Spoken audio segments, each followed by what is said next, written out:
اعوذ باللہ من الشیطان الرجیم بسم اللہ الرحمن الرحیم ومن يرغب عن ملة إبراهيم إلا من سفه نفسه وَلَقَدِ اسْتَفَيْنَاهُ فِي الدُّنْيَا وَإِنَّهُ فِي الْآخِرَةِ لَمِنَ الصَّالِحِينَ۔ اور ابراہیم کے طریقے سے اعراض اس شخص کے سوا اور کون کر سکتا ہے جس نے اپنے کو حماقت میں مبتلا کر لیا ہو۔ ہم نے اس کو دنیا میں بھی چن لیا تھا اور آخرت میں بھی صالحین کے زمرے میں ہوگا۔ یہ سورہ بقرہ کی 130 نمبر کی آیت ہے۔ اس میں ملت ابراہیمی کی فضیلت کو بیان کیا گیا ہے اور اس کی وجہ سے حضرت ابراہیم علیہ السلام کی بزرگی اور ان کے مرتبے کا اظہار کیا، ان کے شرف کو بتلایا گیا اور بتلا کر یہ کہا گیا ہے کہ اس ملت سے اور اس طریقے سے انحراف کرنے والے جو ہوں گے وہ سوائے بیوقوفوں کی اور کوئی نہیں ہو سکتے۔ اگر کوئی ایسا کر رہا ہے تو وہ انتہائی احمقانہ حرکت ہے اس کی۔ رغب یرغب ان کے ساتھ جب آتا ہے تو بے رغبتی کے لیے کہا جاتا ہے۔ تو اس میں اللہ تعالیٰ نے یہ بات واضح فرما دی کہ جو اس طریقے سے بے رغبتی کرے گا اور وہ اس کو ناپسند کرے گا اور جو اس طریقے کا انکار کرے گا، جس سے انحراف کرے گا اور اس سے بے پرواہی برتے گا، تو اس کا مطلب یہ ہے کہ اس کے پاس ذری بھی عقل نہیں ہے، کیونکہ یہ ملت اور یہ دین اور یہ طریقہ عین فطرت سے میل کھاتا ہوا طریقہ ہے، اور جو سلیم الفطرت انسان ہے وہ اس بات کو سمجھ سکتا ہے تو وہ تو اس کو قبول کرنے میں بالکل بھی کوتاہی اور تعامل نہیں کرے گا، کیونکہ یہ ملت کی جو فضیلت ہے اس کی وجہ سے حضرت ابراہیم علیہ السلام کو جو بزرگی عطا کی گئی ہے اس کا لوگوں کو اندازہ کیا جانا چاہیے۔ اور اس میں اللہ تعالیٰ نے فرما دیا کہ دنیا اور آخرت دونوں میں ہم نے ان کو فضیلت اور بزرگی عطا فرمائی تھی۔ دنیا کی فضیلت جو عطا کی گئی ابراہیم علیہ السلام کو، اس کا تو مشاہدہ ساری دنیا نے کیا۔ جب ابراہیم علیہ السلام تنہا کھڑے ہو گئے اپنی ساری قوم سے لڑنے کے لیے، ایک اللہ کی عبادت کے لیے، اور کہہ دیا کہ میں کسی اور کے سامنے سجدہ نہیں کروں گا، یہ ہاتھوں کی بنائی ہوئی بے جان مورتیاں میرے سامنے کچھ حیثیت نہیں رکھتی، تو اس وقت جو ہے بادشاہ وقت جو تھا، جو صاحب اقتدار نمرود، وہ اور اس کی ساری قوم ان کے پیچھے پڑ گئی اور انہوں نے یہ فیصلہ کر لیا کہ ان بزرگ کو جلا ڈالا جائے گا، اس کے لیے علاوہ تیار کر لیا گیا۔ لیکن وہ قدرت والا مالک اور خالق جب کسی کے لیے ایسا نہیں چاہتا ہے تو کون کیا کر سکتا ہے؟ وہ ساری نمرودی طاقتیں سب کی سب بیکار ہو گئی، وہی آگ ان کے لیے گلزار بنا دی گئی۔ یہ اللہ تعالیٰ نے دکھلا دیا ساری دنیا کو کہ میرا خلیل ہے اور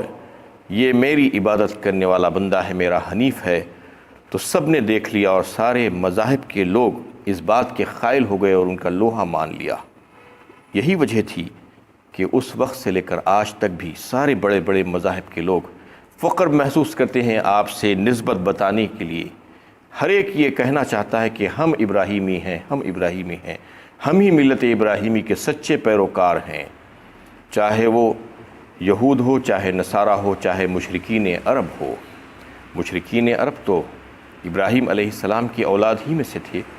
اور ان میں کچھ آثار اس وقت بھی باقی تھے جب اسلام کی شروعات ہوئی تھی۔ وہ آثار جو ابراہیم علیہ السلام کے تھے، جیسا کہ حج اور عمرہ اور قربانی اور مہمان نوازی، اس قسم کے بہت سی چیزیں ان میں موجود تھے۔ حالانکہ جہالت کی وجہ سے وہ طریقے مسخ ہو چکے تھے، غلط طریقے انہوں نے اپنا لیے تھے، لیکن وہ آثار جو تھے وہ اس وقت بھی موجود تھے، اور وہ ان کی عظمت اور ان کی عزت پر مر مٹنے کے لیے تیار ہوتے تھے اور سب کچھ کرنے کے لیے تیار ہو جاتے تھے۔ وہ بت پرست جو لوگ تھے، جو کافر اور مشرک تھے، یہ اس بت شکن انہیں ابراہیم علیہ السلام تو بتوں کو توڑنے والے تھے، اس کے باوجود ان سے محبت کر رہے ہیں۔ یہ کیا اللہ کی شان تھی کہ اللہ تعالیٰ نے یہ بتلا دیا کہ ہم نے ان کو عزت دے دی دنیا میں، تو وہی لوگ جو جن کے بت یہ توڑتے تھے وہ ان سے محبت کر رہے ہیں اور جو ہے اس بت شکن سے کی عقیدت کر رہے ہیں اور ان سے رشتہ اور نسبت جوڑنے میں فخر محسوس کرتے ہیں، یہ سارے کے سارے جو ہے اللہ تعالیٰ نے یہ بتلا دیا کہ یہ جو ہے اسی وجہ سے تھا کہ ہم نے ان کو دنیا میں عزت اور سرفرازی عطا فرمائی تھی۔ یہ تو دنیا کا معاملہ تھا، آخرت میں تو ابھی واقع نہیں ہوا ہے، لیکن اللہ تعالیٰ کا وعدہ ہے اس آیت میں اور دیگر آیتوں میں بھی کہ آخرت میں بھی وہ ہمارے نیک اور صالح بندوں میں ہوں گے، ان کے لیے درجات عالیہ اللہ تعالیٰ نے جو ہے رکھ دیے ہیں۔ تو یہ ان کا معاملہ تھا، اور پھر اس کے بعد فرمایا گیا اذ قال له ربه اسلم قال اسلمت لرب العالمین، جب اس کے رب نے اس سے کہا مسلم ہو جا تو اس نے کہا کہ میں رب العالمین کا مسلم ہو گیا۔ انہیں جب کہا گیا کہ اطاعت گزار بن جاؤ، اطاعت اختیار کر لو، تو فوراً انہوں نے کہا کہ میں نے اختیار کر لی اطاعت اپنے رب العالمین کی۔ رب العالمین یہاں پر کہہ کر انہوں نے یہ بتلا دیا کہ اس کے سوا اور کوئی چارہ کار نہیں ہے، میرا رب وہی ہے جو ساری جہاں کا پالنے والا ہے، وہی پرورش کرنے والا ہے، اس کا یہ حق بنتا ہے، اس کے سوا اور کوئی چارہ نہیں ہے، اور اگر میں اس کو اختیار کر رہا ہوں تو یہ میرا فرض ہے اور اس کے ذریعے سے میں نفع حاصل کر رہا ہوں۔ یہ کہہ کر انہوں نے کہہ دیا کہ میں نے اطاعت اختیار کی۔ اور یہ بات جو ہے جو مسلم ہو جا کی جو بات ہے، اگر دیکھیں تو شروع سے لے کر آخر تک سارے انبیاء کا دین اور طریقہ یہی رہا ہے، اسلام۔ حضرت آدم علیہ السلام سے لے کر خاتم الانبیاء محمد مصطفیٰ صلی اللہ علیہ وسلم تک کا سارے انبیاء کرام کا طریقہ جو اللہ کے نزدیک جو دین مقبول رہا، جو معتبر رہا، وہ اسلام ہی رہا، چاہے اس کو دوسرے نام دے لیے گئے ہوں گے، لیکن ان الدین عند اللہ الاسلام، اللہ کے نزدیک سوائے اسلام کی اور کوئی مذہب نہیں رہا۔ وَمَن يَبْتَغِي غَيْرَ الْإِسْلَامِ دِينًا فَلَن يُقْبَلَ مِنْهُ، کہا اللہ تعالیٰ نے ایک مقام پر سورہ آل عمران میں، جو کوئی اس دین کے علاوہ کوئی دوسرے دین کی تلاش کرتا ہے تو پھر اس کا دین جو ہے اللہ کے ہاں مقبول نہیں ہوگا۔ تو سارے انبیاء کرام جو آسمانی مذاہب لے کر آئے تھے، آسمانی کتابوں کو جو ہے پڑھنے والے تھے اور پیش کرنے والے تھے، وہ سب کا سب جو ہے ان کا دین اور طریقہ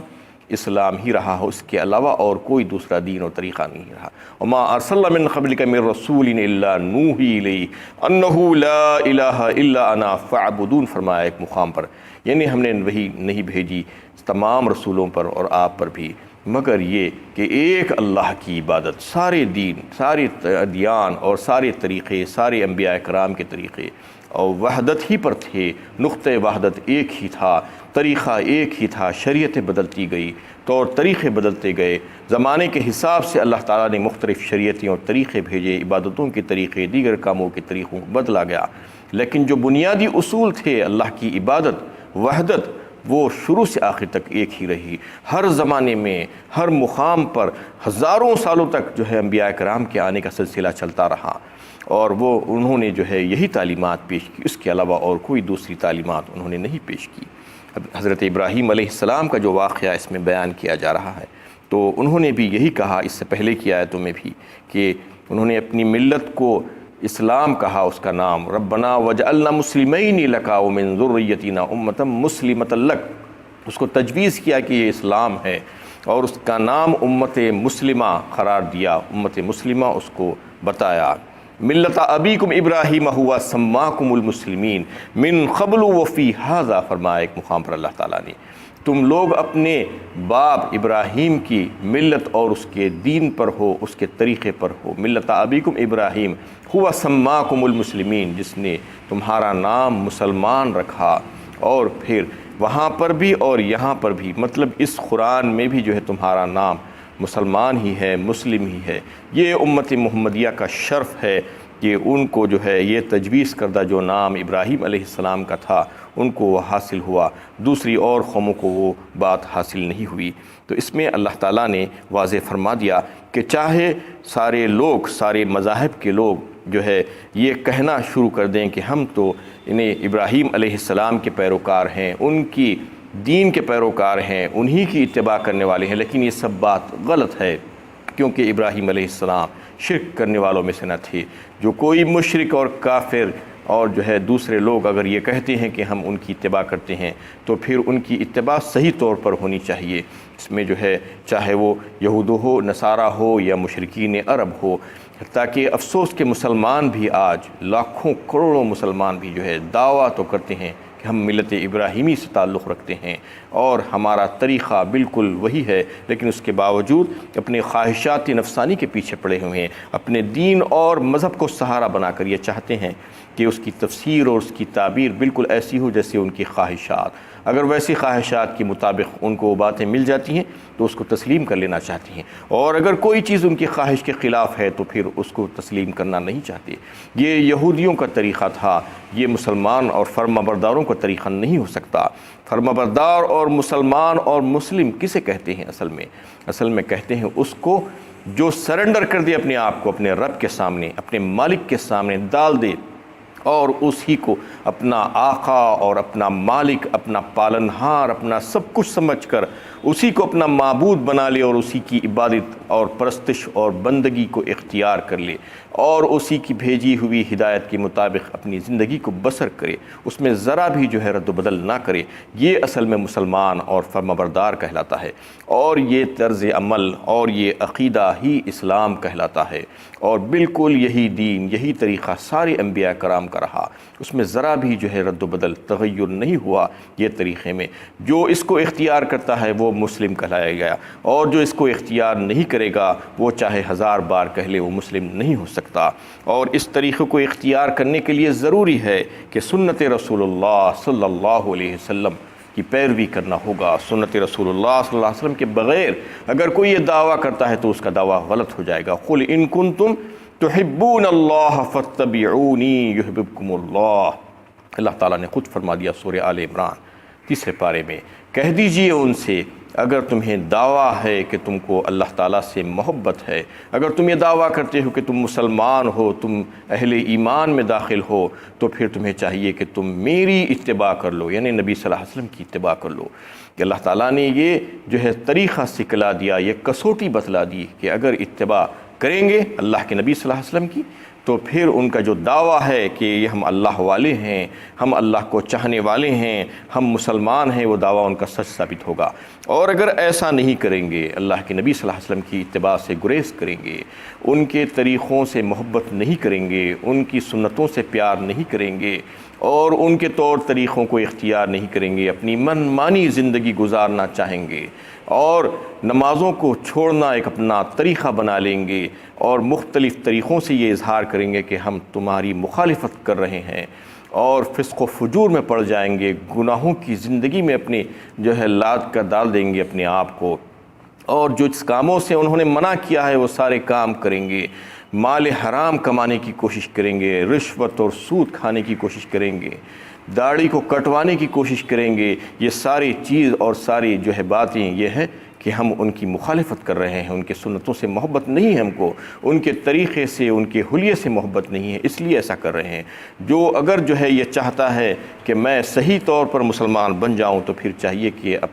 اپنا حال، اپنا حلیہ اور اپنی کردار اور اپنے اخلاق اور اپنے اعمال سے اس بات کو ثابت کرے کہ واقعی میں مسلمان ہوں، میں اللہ تعالیٰ کا فرمانبردار ہوں اور اللہ کے نبی صلی اللہ علیہ وسلم کا اطاعت گزار ہوں اور ان کی اتباع کرنے والا ہوں، اس سے ہٹ کر مجھے کوئی اور طریقہ پسند نہیں ہے۔ آتاکم الرسول فخذوہ وما نہاکم عنہ فانتہوا فرمایا سورہ حشر 28 پارے میں۔ اللہ تعالیٰ نے جو کچھ بھی نبی تمہیں دیں، اس کا حکم دیں، تم اس کو قبول کر لو بے چوں چرا، اس میں کسی قسم کی کوئی مخالفت مت کرو، اور جس سے تمہیں منع کر دیں، جس سے روک دیں، اس سے فوراً اپنے آپ کو روک لو۔ کوئی اگر ایسا نہیں کر رہا ہے تو اس کو سمجھ لینا چاہیے کہ وہ جو ہے اسلام اپنے آپ کو مسلمان کہلانے کے قابل نہیں ہے، چاہے وہ ہزاروں بار کہہ لے کہ میں مسلمان ہوں، لیکن اللہ کی فہرست میں وہ مسلمان نہیں ہو سکتا، چاہے وہ ووٹر لسٹ میں اس کا نام مسلمانوں کی فہرست میں آتا ہوگا، اس کے خانے میں آتا ہوگا، لیکن اللہ تعالیٰ کی فہرست میں اگر کوئی چاہتا ہے کہ اس کو مسلمان شمار کیا جائے تو اللہ تعالیٰ نے ایک ہی کسوٹی بتائی کہ میرے حبیب سے محبت کرو، ان کی اتباع کرو، ان کے طریقوں پر چلنے کی کوشش کرو، اور انہوں نے جو چیز تمہیں دی ہے، جس کا حکم دیا ہے، اس کو اختیار کر لو، اور جس کام سے انہوں نے تمہیں منع کیا ہے وہ کام سے فوراً اپنے آپ کو روک لو تو پھر تم سچے مسلمان ہو جاؤ گے اور یہ بات میرے نزدیک قابل قبول ہوگی۔ اس کے علاوہ تم اگر جو بھی طریقہ اختیار کرو گے وہ طریقہ میرے پاس قابل قبول نہیں ہوگا۔ آج کتنی بدقسمتی کی بات ہے کہ آج مسلمان خاندانی مسلمان ہو گئے ہیں، بس تقلیدی مسلمان ہیں، شعوری طور پر ایمان ان کو چھو کر بھی نہیں گزرا، جھلک بھی نظر نہیں آتی اسلام کی ان کے پاس سے، نہ حلیے سے، نہ لباس سے، نہ طور طریقوں سے، نہ اخلاق سے، نہ کردار سے، نہ اعمال سے، نہ عبادتوں سے، کہیں سے بھی جو ہے اپنے آپ کو ظاہر کرنا ہی نہیں چاہتے، اور پھر بڑے بلند و بانگ دعوے ہیں کہ ہم مسلمان ہیں۔ صبح سے شام تک روزانہ زندگی بھر اللہ اور اس کے رسول کو ناراض کرنے والے عمل کرتے ہیں اور یہ سمجھتے ہیں کہ ہم بہت اچھے کام کر رہے ہیں۔ اللہ تعالیٰ نے جو کتاب بھیجی ہے وہ راہ ہدایت ہے، ہدایت کا واحد سرچشمہ القرآن، قرآن حکیم، اس کو پڑھنا نہیں چاہتے، اس کو سمجھنا نہیں چاہتے۔ کوئی پڑھ کر اس کو سمجھانا چاہتا ہے تو اس سے دور بھاگتے ہیں، اس کو جو ہے اختیار نہیں کرتے، اس کو سننا نہیں چاہتے، تو پھر ان کی زندگیوں میں کیا خاک ہدایت آ سکتی ہے؟ ہدایت کے لیے تو چاہیے کہ اس کتاب کو فالو کریں اور اس کتاب کو سمجھنے کی کوشش کریں۔ جو صدق دلی کے ساتھ اور کھلے ذہن کے ساتھ اس کتاب کو سمجھنے کی کوشش کرے گا تو اللہ تعالیٰ اس کو ہدایت سے نواز دیتے ہیں۔ اس میں اللہ تعالیٰ نے یہی بات بتائی کہ جو اسلام جس کے لیے کہا گیا کہ ابراہیم علیہ السلام نے جس کو پیش کیا تھا اور سارے انبیاء کرام کا طریقہ یہی رہا تھا، یہی طرز عمل تھا کہ وہ اللہ تعالیٰ کے فرمانبردار تھے، تو اگر کوئی اپنے آپ کو جو ہے یہ دعویٰ کرتا ہے کہ میں بھی مسلمان ہوں تو پھر اس کو چاہیے کہ یہ تمام طریقے اختیار کرے، ورنہ وہ جو ہے دیکھ لے کہ اس کا حال کیا ہونے والا ہے اور وہ اللہ کے نزدیک اس کا کیا مقام ہے۔ اللہ تعالیٰ سے دعا ہے کہ اللہ تعالیٰ ہم کو بھی صحیح معنوں میں اپنا فرمانبردار مسلم اور مطیع بندہ بنا دے۔